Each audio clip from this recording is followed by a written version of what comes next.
اور تیسرے نمبر پر جو ہے پیپلز پارٹی تھی. سارے جعلی ووٹ جمع کر کے بھی وہ تیسرے نمبر پر رہی.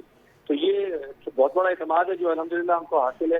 اس وقت جو ہمارے لوگ جیتے ہوئے ہیں 87 یونین کمیٹیز میں اور 9 ٹاؤنز کے اندر بہترین سرگرمی انجام دے رہے ہیں, بہترین کارکردگی ہے.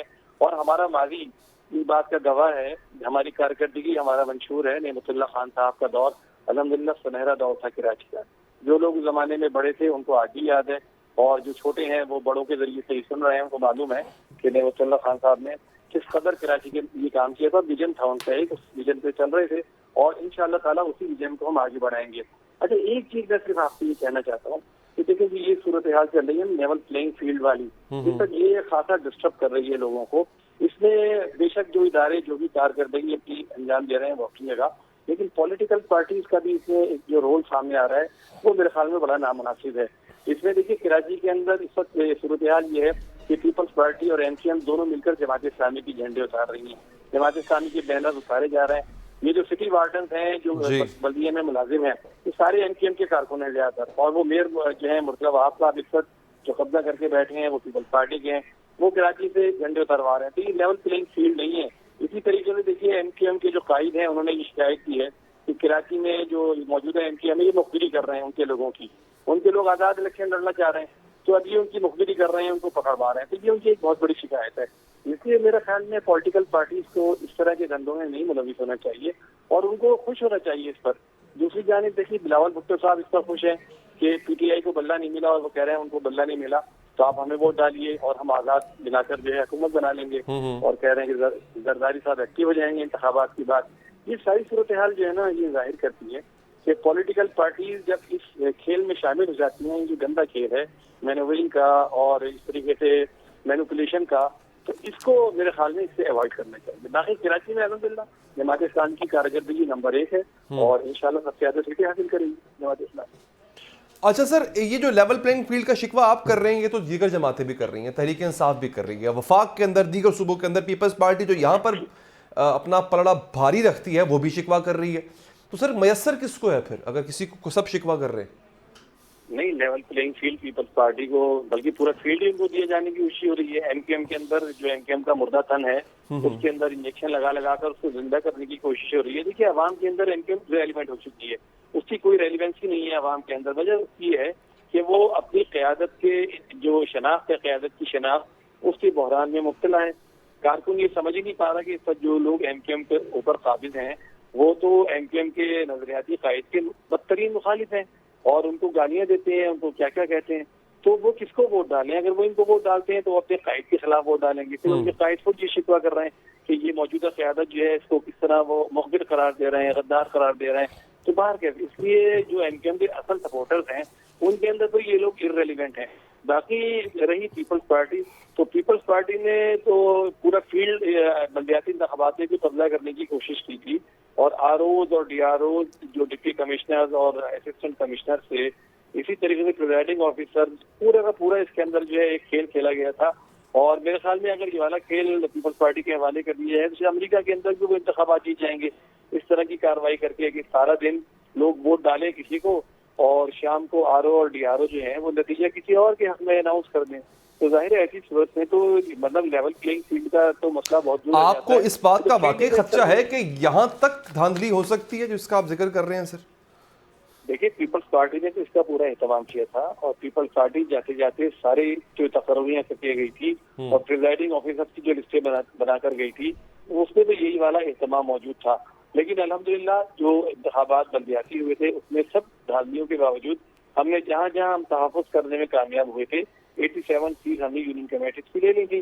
اب انشاءاللہ تعالیٰ یہ جو تجربہ ہم کو بلدیاتی انتخابات کا ہوا ہے اس کے نتیجے میں ہم اس کی بھرپور تیاری کر رہے ہیں کہ یہ جو مینڈیٹ کی چوری کی کوشش ہے یہ کسی صورت کامیاب نہ ہو پائے. لیکن جو مینڈیٹ کی چوری ہے نا اس کے نتیجے میں سب سے بڑا جو نقصان ہوتا ہے وہ یہ کہ عوام جو ہے وہ مایوس ہو جاتے ہیں, اور ان کی مایوسی اگر انتخابی نظام سے اور ملک کے قانون سے ہو جائے تو یہ ملک کے مستقبل کے لیے بڑا خطرناک ہے.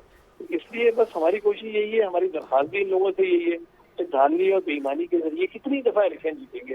دیکھیے ایم کیو ایم آپ کو یاد ہے کہ کس طرح ڈبے بھرا کرتی تھی اور کیا کیا کرتی تھی. اب اس کا والا دور ختم ہوا تو پیپلز پارٹی نے اس کی جگہ لے لی. اب پیپلز پارٹی یہ تماشے کر رہی ہے, اور کراچی میں اس کے روح رواں جو ایک دو لوگ ہیں وہ ماشاءاللہ اس بات میں ملکہ حاصل رکھتے ہیں, اور وہ فخریہ طور پر کہتے بھی ہیں کہ ہم نے کراچی میں یہ والا انتظام کر لیا ہے, والا کر لیا ہے. باقی نون لیگ کا مسئلہ تو آپ کو پتہ ہی ہے, وہ تو کھل کر کہہ رہے ہیں کہ ہمارا جو ہے بات چیت ہو گئی ہے اور ہمارا انتظام ہو گیا, اور نظر بھی آ رہا ہے ان کے ساتھ جو کچھ ہوا ہے. لیکن یہ کہ میرے خیال میں عوام جو ہے ان ساری چیزوں سے بیزار ہے, اور عوام میرے خیال میں غم اور غصے کا شکار ہے اس پورے نظام کے خلاف. یہ جو پورا نظام ہے لوٹ مار کا, بے ایمانی کا, چوری چکاری کا, سندھ میں تو آپ یقین مانیں دھاندلی کا اور بے ایمانی کا وہ نظام ہے کہ جس پر شاید لوگ پی ایچ ڈی کر سکتے ہیں. مطلب آپ سوچیے سیلاب ندلان کے معاملے میں ابھی ہائی کورٹ میں کیس چل رہا تھا جس میں فورنسک آڈٹ ہائی کورٹ نے کرنے کا حکم دیا.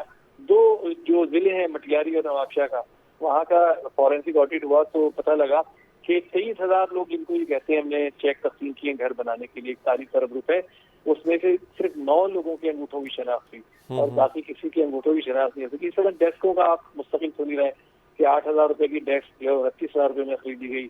سارے فیصل میں جو لائٹیں لگائی گئی ہیں 5,000 کی لائٹ اور 30,000 میں, مطلب انتہا ہے. پورے سندھ سے کرپٹ ترین لوگوں کو لا کر کراچی میں مسلط کر دیا ہے. تو کراچی کے لوگ ظاہر ہے دیکھ رہے ہیں اپنی آنکھوں سے, اور ان کے نزدیک اس وقت جماعت اسلامی کے علاوہ کوئی حل نہیں ہے, کوئی چوائس نہیں ہے. ان سب لوگوں کو اتنی دفعہ آزما چکے ہیں. ایم کیو ایم کو دیکھیے نا, M Q M Peoples Party, M Q M Noon League, M Q M P T I اتحاد جو ہے یہ بن چکا ہے. اور ایم کیو ایم کس طرح چابی والا کھلونا ثابت ہوتی ہے سب جانتے ہیں. کس طرح ایم کیو ایم نے پی ٹی آئی کے ساتھ آخر اس نے منہ موڑا تھا اور منہ موڑ کر سب سے بڑی حریف بن کر اس وقت سامنے کھڑی ہوئی. حالانکہ ان کو پھنسوانے والے بھی یہی لوگ تھے. ان کے جو ماشاءاللہ فروغ مسیم صاحب ہیں وزیر قانون, انہوں نے قاضی فائنیسا کے خلاف جس طرح ریفرنس فائل کرایا تھا اور مختلف چیزوں میں ان کو جس طرح پھنسایا تھا, اس کے بعد جس طرح منہ موڑا انہوں نے, تو یہ ان کی ایک پرانی داستان ہے. مختلف پارٹیوں کے ساتھ چلے جاتے ہیں. تو یہ چیز ایسا نہیں ہے کہ لوگ دیکھتے رہے.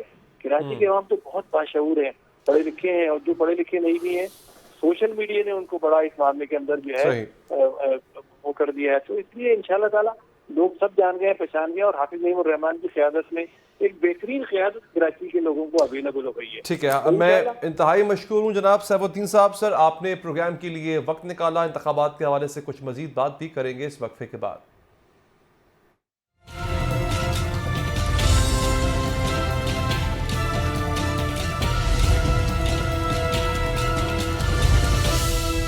ناظرین, انتخابات کا بگل بجتا تو لاہور میں گھمسان کرن پڑ جاتا. قیام پاکستان سے 2018 تک جب بھی انتخابات کا اعلان ہوا, لاہور کے سیاسی اکھاڑے میں ہر سیاسی جماعت تگڑے سے تگڑا امیدوار میدان میں اتارتی. سیاسی جوڑ توڑ کیے جاتے, سیاست کے رنگ دکھائے جاتے, مگر اب 2024 کے انتخابات میں طاقتور ترین 3 سیاسی جماعتوں میں سے ایک بڑی سیاسی جماعت تحریک انصاف تلاشی گمشدہ ہو چکی ہے. نہ ان کے لیڈر سیاسی مہم میں نظر آ رہے ہیں, نہ ان کے بینرز موجود ہیں, نہ جلسے ہیں, نہ کارنر میٹنگز ہیں. یوں لاہور میں انتخابی میلہ لگا ضرور ہے, سجا نہیں. لاہور کے قومی اسمبلی کی 14 نشستوں پر 266 امیدوار مد مقابل ہوں گے, جبکہ صوبائی اسمبلی کی 30 نشستوں پر 813 امیدوار اپنی قسمت آزمائیں گے. قومی اسمبلی کے حلقہ NA 120 میں سب سے زیادہ 27 امیدوار, حلقہ NA 118 میں سب سے کم 18 امیدوار مد مقابل ہوں گے. صوبائی اسمبلی کی نشست PP 161 پر سب سے زیادہ 46 امیدوار اور صوبائی اسمبلی کی نشست PP 150 پر سب سے کم 13 امیدوار مد مقابل ہیں. شہر لاہور سے 1000 سے زائد امیدوار قسمت آزمائی کر رہے ہیں. گزشتہ انتخابات میں لاہور پر راج کرنے والی پاکستان تحریک انصاف منظر سے غائب ہے. بینرز, بیانات, اجلاسوں اور سوشل میڈیا پر صرف ایک امیدوار نون لیگ نظر آ رہی ہے, اور ان کا نام ہے سلمان اکرم راجہ. سلمان اکرم راجہ لاہور سے اون چودھری کے مد مقابل ہے. بظاہر ان کی کامیابی کا امکان کم ہے. سلمان اکرم ایک مستند قانون دان ہے, لیکن عملی سیاست میں ان کا تجربہ نہ ہونے کے برابر ہے. تحریک انصاف جو کہ لاہور میں مقبولیت کی دعوے دار ہے, اس کی الیکشن مہم نہ ہونا کئی سوالات کھڑے کر رہی ہے. تحریک انصاف لاہور میں تلاش گمشدہ کیوں بن گئی ہے؟ کیا تحریک انصاف کے کارکنان کو سلمان اکرم راجہ کے علاوہ کسی دوسرے امیدوار پر اعتماد نہیں؟ کیا تحریک انصاف لاہور میں اندرونی اختلافات کیا شکار ہے؟ کیا PTI کی خاموشی سیاسی چال ہے یا پھر معاملہ کچھ اور ہے؟ اسی تمام تر معاملے پر بات کریں گے. ہمارے ساتھ سینئر صحافی جناب فاروق شہباز بڑائی صاحب ہیں. فاروق صاحب, بہت شکریہ آپ کے قیمتی وقت کا. فاروق صاحب, کیا لگتا ہے تحریک انصاف پابندیوں کی وجہ سے یا پھر پارٹی کے اپنے تتر بتر اور